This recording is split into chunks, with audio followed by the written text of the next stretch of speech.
Alright, bitches, so we're back for more Shining Force 3 Scenario 1. I guess I should say Scenario 1, because we are in the first scenario. And we are in the town of Saraband, and we have a lot of exploring to do. Now, right here, we have our headquarters. We'll find these scattered throughout the, every town we enter. Now, let me see if Dantares... I believe Dantares... No, he doesn't. I was going to say, I thought he served as our advisor at the start here, but he doesn't. Now, later on, once we get an advisor in our headquarters, we actually can store items with him, kind of like an item bank, similar as to what the caravan was in Shining Force 2. And remember, we had that little item chest in Resurrection of the Dark Dragon. Okay, so Aspia is the capital of the Republic, and Dystonia is the capital of the Empire. Alright, so let's head... Wait. Yeah, technological wonder. Okay, so I guess that's the extent of how, prosperous Saraband is. But okay, so looks like we don't have access to an item bank right off the bat. That's okay, though, because there's not really that much going on here. Let me give this over to Master. Let me not worry about doing this right now, because there is still a lot of shit for us to find. Okay, so the green soldiers, these are Republic soldiers here. The yellow soldiers are Saraband soldiers. And then when we see blue soldiers, those are soldiers of the Empire. Okay, here we go. And we have an archer here. This guy's name is Hayward. If we act right, later on he might join us. Yes, actually, this leads me to explain another mechanic of Shining Force 3 here. Yeah, he's a master archer. Yep, Saraband guard. Oh, he's thinking about moving on again. Alright, so we have 3 scenarios, remember, 3 different games here. Now, there are many different sync points between the 3 scenarios, where, let's say, we have a chance to save a character. And if we save said character, he'll join our force. But not, during this game, Scenario 1, but maybe he'll join during Scenario 2 or even Scenario 3. And then there's also other instances like, if we kill a certain character, then he won't join in Scenario 3, and instead, like, an alternative character would join. There are many of those sync points scattered around the game, and believe it or not, there actually is one very, very quickly in the second battle. There's actually, a big sync point. Oh, yeah, we'll have some flowers, sure. Oh, we already have flowers. Oh, the ones you picked this morning. Interesting. It's almost like we know where they came from. And then we got this boy over here, Garrosh. Yep, he ran away with his brothers. Saraband guard. Healthy, wealthy, and happy. That is the shit I like to hear, Garrosh. I really wish I could pronounce things, but hey, we're not all perfect. I can't be Mr. Pronunciation God over here. Okay, now I think there's maybe 1 item in here. Okay, 5 gold coins. Not the biggest, but it'll help. Gold actually will become very, very valuable later on, because there is a system where we are going to be doing a lot of, mithril work. Just like in Shining Force 2, where there's mithril scattered all over the place. It's just the same here in Shining Force 3. Alright, so the West District of Saraband is where the Imperial Soldier Camp is. And remember, that's where Brutus told us to go, so we are going to have to go there if we're going to want it to advance the story. And the other thing that I really like about this game is, I mentioned that it's kind of a little bit of a... Wait, hold on. Where is the path out to the main district? Is right there. Okay. I want to finish exploring the Republic District before we leave. Yeah, this game has a lot of different, bits taken from Shining Force 1 and 2. One of the ones that I really like is the variety of battle in this game. Whereas in, like Shining Force 1, maybe the battle system, the quirks weren't quite worked out completely. There was still some, not great mechanics going on. Weakened by showing you never face the enemy alone. Yeah, thanks. I think I'm aware how to play it. Bitch. Anything here? No, we're good. Like, okay, so Shining Force 1 had a good variety of battles. Remember, you know, we were battling on the boat. We were always battling in forts, the ancient castle. There was the, you know, laser eye battle, fighting in the quarry, on mountains, all kinds of crazy shit. But Shining Force 2 was a little weaker in terms of battle variety. There were 44 battles in Shining Force 2, and 19 of them were just battles on the overworld. So there wasn't quite as much of a variance, you know. 19 out of 44, that's almost half. And then, you know, but the other half was, you know, very enjoyable, like the fights in the Ancient Tower, the chess battle, you know, the other battle where you're fighting the rats and you're very small. And this game has, like, a huge amount of really impressive, unique battles, ships, you know, all kinds of places fighting fucking Godzilla monsters, all types of nonsense. Yeah, nothing in here. Alright, so let us continue exploring the town of Saraban. I'm still kind of getting used to, like, the turning the camera around. I feel like, you know, moving it, like, too quickly gets a little wonky. Oh, excuse me, old-timer. I'm sorry. Oh. Wait a minute. Oh, okay, I see. This leads to the central place, which is where, General, Garvin's, like, townhouse is. Do we like Saraban? Yeah, we'll say yeah. Saraban's cool. You know, there's no evil monks here or crazy battles going on. The area is flourishing because of Garvin. Alright. Neutral trading country. Gotcha. Alright, so what is going on in her? I believe there is an item in here. What's up? The steam engine. Development of technology and civilization. No better than Beast. Damn. I guess that's kind of true? Sure. We'll say yes. We'll say yes. Ah, panties! Oh, cockroach. A cockroach! No, I was trying to explore the damn thing. Not you, kid. Oh, here we go. Okay, so the engineer, they created, like, steam engines and stuff. That's why Saraban is so... Town of Kronos? Kronos? Like Guyver Kronos, maybe? How would you say that? Kronos. I'm just gonna go with Kronos. How's about... What do we got over here? Oh, these boxes. Yes. Wait. No. Let me tilt the... Yeah, there we go. Large Mithril. So soon in the game, we find Large Mithril. There is actually Large Mithril and Small Mithril. The Large Mithril, eventually we could turn into weapons. The Small Mithril, eventually we can turn into accessories. So both of them will be very useful. I don't think there's anything in these barrels, though. Is there? Maybe. No, I don't think so. Oh, okay. Moving on.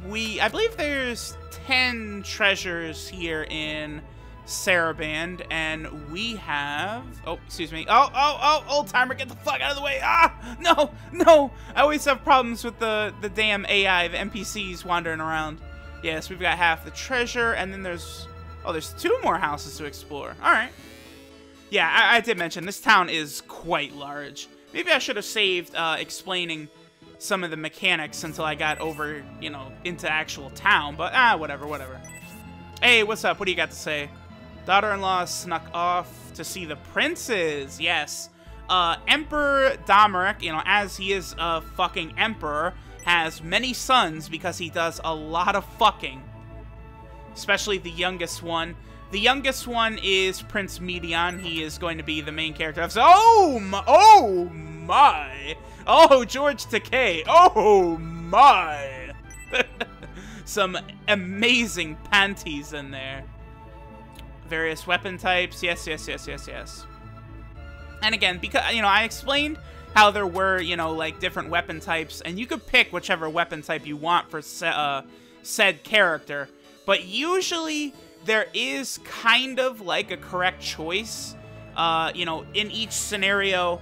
Like, for example, Symbios, I'm going to be using swords for him. That's because the best possible weapon Symbios can get in this game is actually a sword. And like in Scenario 2, for Medion, I'll have Medion use rapiers because, again, the strongest sword in that, scenario is a rapier, so it makes a lot of sense. Alright, so we got 5 gold coins, that's fine. And check out the bookcase. Gateway to a new era, okay. Neutral trading party. Good thing Saraban's neutral.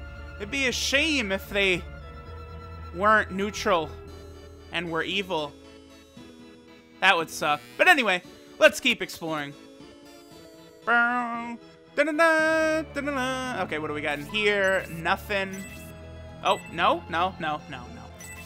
Yeah, this is one thing. I actually was thinking about streaming the first bits of this game. I was going to stream, like, maybe the first 2 hours because, I did plan on eventually getting into Shining Force 3, and it was something I was real excited about, but the beginning of this game, has this large exploration section with a lot of treasures, and then because there is... Oh, yeah, the city can move, so seasonal changes and stuff.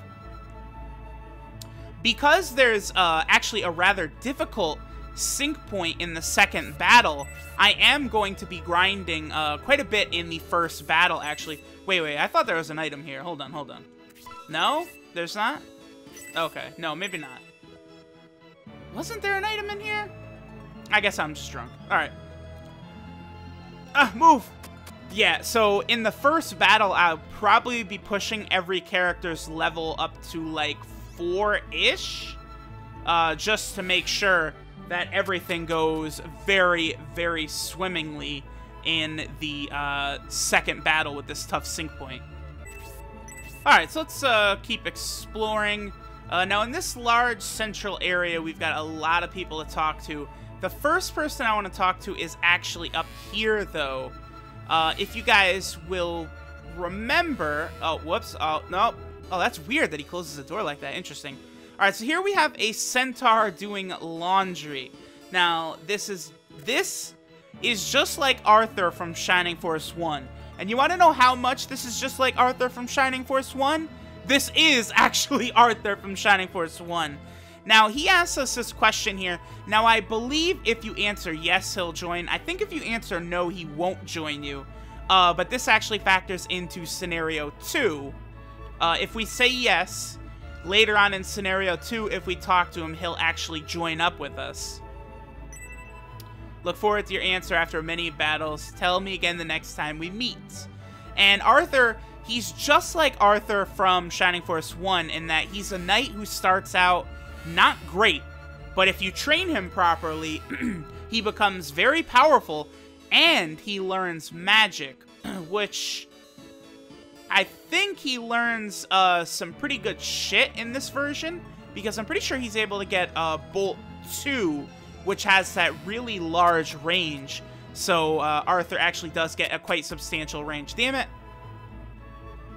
I'm still adjusting to, like, the camera swerves and stuff, and, like, the angles in which to enter houses. It's still a little tricky here. Oh my god, this barrel. Oh, let me not leave. Okay, good. Anything? No? This barrel is very suspicious. I believe Solid Snake might be inside of it. And we get health bread. Okay, power-up items.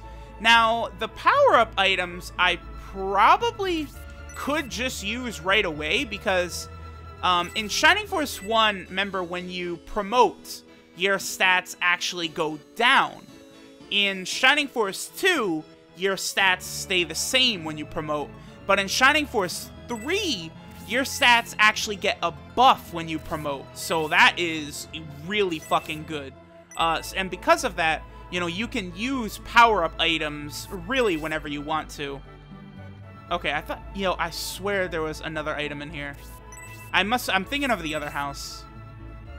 Alright, how about the bookshelf? What does the bookshelf say? And here we got smart group fighting. Yeah, don't worry. Identify the enemy leader immediately. Well, that's not hard, because the enemy leader has always got, like, a big red flag on it in this game, so not difficult.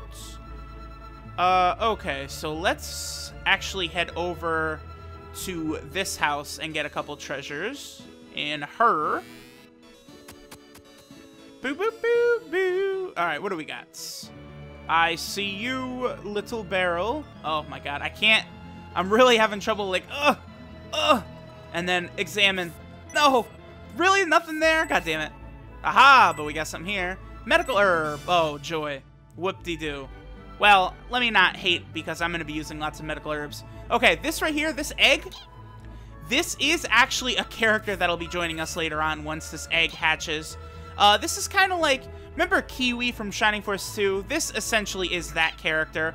And yes, I will be using Pen, as this character's name eventually is revealed to be. And we get 10 gold coins. Okay, solid. Any gold is, you know, awesome to take because there's a lot of shit to buy in this game. So let's get the fuck out of here. Now, there are a couple shops here, although I don't believe we can buy anything quite yet. We got... What is this? Is this a library or like a tavern or something? War equals opportunity for merchants. Yep. Yep, the war economy. That's actually what most of Naruto's built on. Why is there amazing underwear in this This is not the place for amazing underwear. Oh, trading center. Okay. Import, export goods of Saraband. Yeah, this is what's up. What do you got to say? You're in my way. So you have anything to say? Oh, the masked monks. I sure hope they're not evil. That would suck. Yeah, it turned out to be not so good because of the evil monks. Trigger a battle there anytime. Yeah, no. Listen, tensions are not that high. That's a lie. So there probably won't be a battle. Yeah, there most definitely will be a battle. Alright, so let's see what's in here. This is the item shop, because that girl is always the item shop. And then it's like the dude with the epic mustache is the weapon shop guy. I think there is an item in here too. Oh god, I wish I could control this better. Oh, yeah, there we go. And we get a healing drop. That is actually pretty good. I will probably end up using a lot of those. And do you sell stuff yet? Yes, you do. Interesting. Deals, no deals. Now, there is kind of a hidden-ish mechanic in this game called haggling.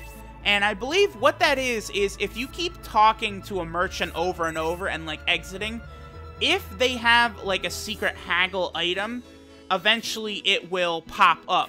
But I don't think there's any haggle items this early, and if there would be, they're not anything that needs to happen so bad. And what would happen is, you know, you would talk to her again, and she'd say, oh, you know what, actually, you know, I've got this special item right here. Do you want this?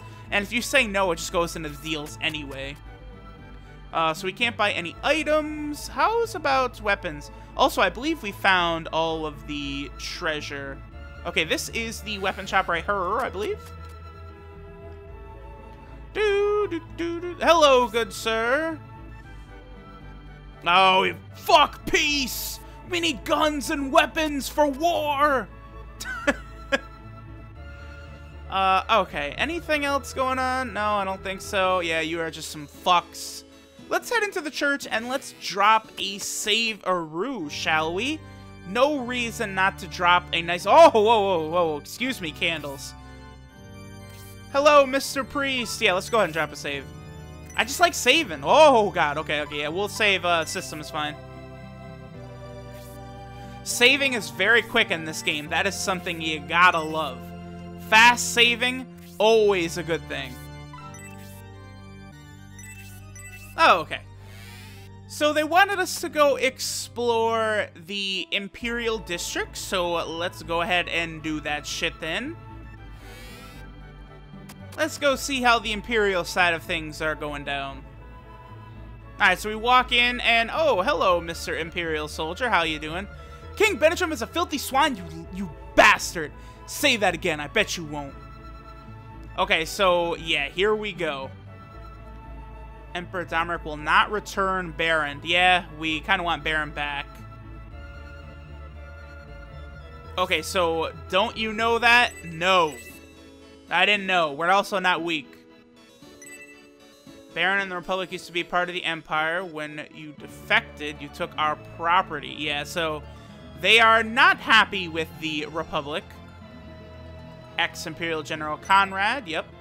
Highly respected Imperial General. Now he's a highly respected Republican General. Damn. Alright, so basically, just by talking to those few Imperial soldiers and by how they're acting right now, we can tell that a vast majority of the Imperials seem to be dirtbags, but, you know, maybe we'll continue on. Oh no, we're surrounded by a bunch of jobbers. Whatever are we to do? Think maybe we shouldn't have came here after all. Let's get the fuck out of here before all-out war begins. Must be spies. Yeah, well, I don't think a spy would walk in with, you know, the big Republican emblem on their shields. You know, if we were spies, we probably would be dressed up as Imperial soldiers, just saying. Probably a good chance of that. Alright, so now they're just talking a bunch of shit. Clearly, they're looking for a fight. And, unfortunately, they decided to fuck with Dantares, and he does not play that shit. Are you challenging us? You see this lance Dantares has? He's not weak. I might want to let you guys know that. Think you're worthy enough? Yo, Dantares is the best. On your own turf. Well, kinda. I guess we are surrounded, so yeah. Symbios is like, oh, we shouldn't kill them all, and Dantares is like, I don't give a fuck, they all must die. Yo, I love this. Learn how hard it is to win when you've lost an arm or two. Alright, Dantares, let's get it going. Alright, so here we go, into the first battle. Oh, Nani?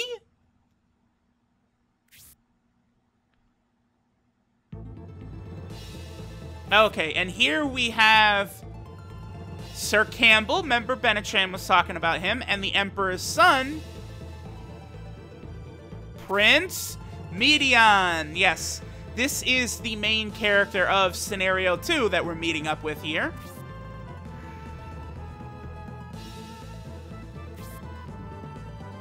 Yeah, he's like, hey, you know, guys, just so you know, Dantares is a fucking badass. I wouldn't mess with him. They're like, wait, Campbell's really strong. He's stronger than Campbell? Yeah, it's like, maybe we are dumb. What will you do, good sir?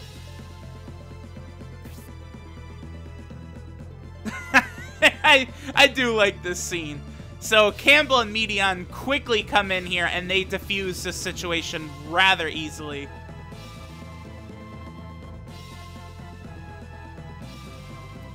Yes, you're all forgiven. You may live.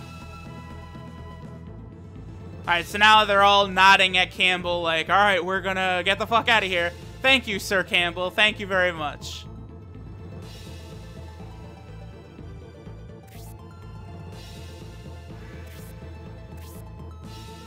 We simply spared a few of our soldiers' lives. Ain't that the motherfucking truth? Alright, so now we get to meet up with Medion here. I like Medion a lot. Actually, that is one great thing about this game, is all three heroes are really cool.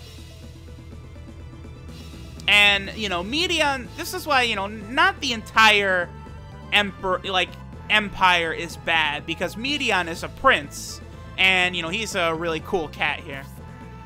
Apologizing to us. Oh, come on. Very nice, very nice. Now, the other thing I should talk about is, so we've got the silent protagonist, which, you know, we're playing Scenario 1, so that's Symbios.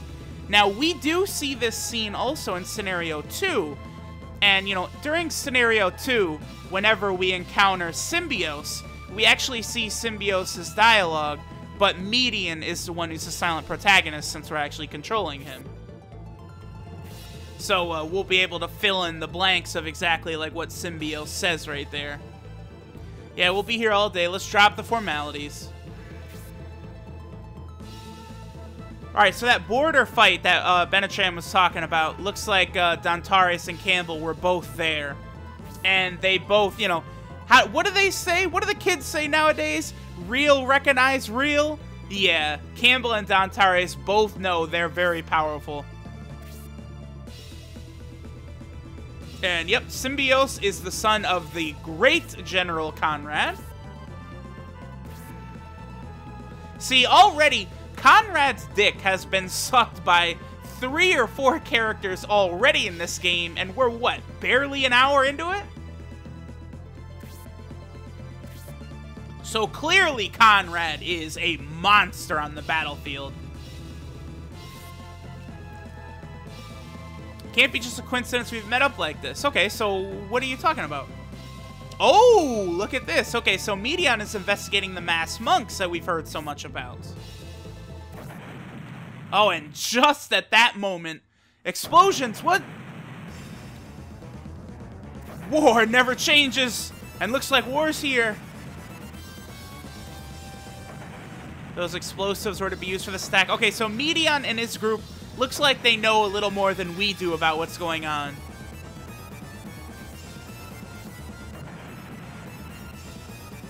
Alright, so clearly the monks doesn't look like they're good after all. Alright, so they're going to stay in their camp and assess the damage. Let's also, I guess, head back to our camp. Yeah, we'll definitely meet again later on, Medion. Don't die before we get a chance to share a drink. Alright, back to our headquarters. Let's go. Igzo!